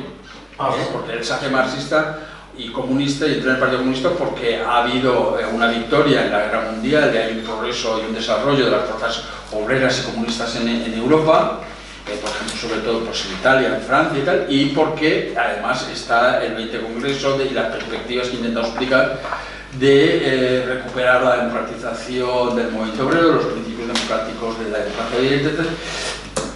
Y luego cambia y va modificando sus posiciones, no sus posiciones intelectuales, no sus convicciones fundamentales, pero sí la manera de interpretar la coyuntura histórica en función de cómo se va desarrollando. Entonces, de repente ves cómo sus conceptos cambian, ¿no? Entonces, cuando él está en la ortodoxia más ortodoxa, ¿no? Más clara, ¿no? Más pura, que es en los años del 56 al 64, pues él hace la crítica de la metafísica como la hacen todos los marxistas de la época. Pero cuando ha superado eso y ha empezado a ver los problemas que hay en el movimiento comunista, empieza a cambiar el lenguaje y empieza a recuperar también elementos o un vocabulario diferente, como es el de la metafísica. Él empieza a hablar de que también hay una metafísica que no es que no se la puede despreciar, y que eliminarla a lo mejor es una de las causas por las cuales se ha hecho el empobrecimiento del propio marxismo, ¿no? ¿Y con Pasolini se conocieron o no se conocieron? No, con Pasolini no se llegaron a conocer. Capella tiene una gran devoción por Pasolini. Yo hablo mucho con Capella, hemos sido amigos. Cuando hice la tesis la hice en contacto con él, y luego él leyó mi tesis, por supuesto, y luego escribió la biografía, o sea que hemos tenido una relación muy bonita. Le vi un poco antes de morir en Barcelona y le tengo mucho cariño. Lamento es un poco abrupto, pero como tenemos que cerrar, coméntanos brevemente lo que querías, pero... Telegráficamente, para los interesados, seréis todos bienvenidos en el local de la Sociedad de Amistad Hispano-Cubana Altavá de las Casas, que conoceréis porque todos el nombre. No sé cuánto tiempo hace que no paséis por allá, porque ahora estamos cerca de los locales. Ahora está solo el local de calle Castillo Duclés 53, ¿vale? El próximo viernes 6 de junio a las 7 de la tarde va a impartir una conferencia y presentar su libro un profesor que se llama Antonio Fernández Ortiz. Antonio Fernández Ortiz se fue a vivir, él hizo la carrera de Historia en Murcia, y al acabar la carrera se fue a la Unión Soviética y ha pasado allí hasta hace 2 años o año y medio que se ha jubilado, ya ha vuelto a Murcia. Entonces yo os animo de corazón a que vayáis a escucharle, porque no va a ser muy frecuente que venga a Madrid. Él está ahí con su mujer rusa en Cieza, encantado, entonces no voy a ir mucho a Madrid. Y en de las Casas son un amor de gente, pero grabar las cosas a veces lo hacen y a veces no. Entonces yo os animo de corazón a que, si podéis, vayáis para escucharle, para discrepar como yo lo hago, o lo que queráis. Seréis todos bienvenidos y será un placer contar con vosotros. Repito, Castillo Duclés 53, Metro Simancas, que es la línea 7 de Metro de la Naranja. Sí. El viernes 6 de junio a las 7 de la tarde. El tema de la conferencia, que es el título del libro, muy sugerente, se llama Los socialismos imperfectos y el sistema soviético. Es decir, que en la soviética había muchas cosas malas, pero buscando a partir de la realidad y de ver aquí de la hija de Sacristán, ¿no? Los socialismos imperfectos y el sistema soviético, que es un libro que han sacado recientemente. Ya, como tienen que cerrar, luego si queréis os doy más referencias. Antonio Fernández Ortiz tiene una página web, y es que no quiero... Trabajó en la embajada de España en... Sí, él lo que hizo fue, tenía como 2 trabajos. Trabajaba en el Instituto de Geopolítica